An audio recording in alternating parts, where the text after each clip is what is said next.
হুজুর, আজ বড় খুশির সংবাদ নিয়ে এসেছে হুজুর। বলো কি সংবাদ নিয়ে এসেছো? হুজুর, মানে আমি ভাবলাম আপনার তো ছেলে মেয়ে নেই, তাই ভাবলাম আপনার কাছে বিয়ে করি। আরে বলো কি, এই বয়সে যদি আমি বিয়ে করি লোকেই বা বলবে কি? আরে বলেন কি হুজুর, বিয়ে করবেন আপনি, তাতে লোকের কথায় কিসে এত যায় আসে হুজুর? এছাড়া ওই পরের ছেলে বাপ বলে ডাকলে তো হুজুর বরানটা জোড়ায় না হুজুর, বড় আর দ্বিগুণ আকারের বেড়ে যায়।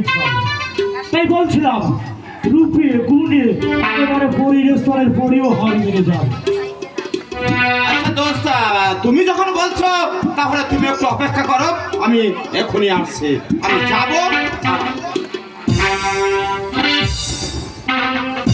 ঔষধ ঔষধ সবে মাত্র ধীরে ধীরে কাজে লেগেছে। জয়ার তোমাকে দিয়ে আমি কাজটা মাত্র হাজির করে নেব, তারপর ওই জোসনাকে নিয়ে আমি হাওয়া হয়ে যাব। ওই জোসনাকে আমি চাই চাই চাই, তোমাকে চাই, শুধু তোমাকে চাই, আর কিছু জীবনে পাইবা না পাই। তোমাকে চাই, শুধু তোমাকে চাই, আর কিছু জীবনে পাইবা না পাই।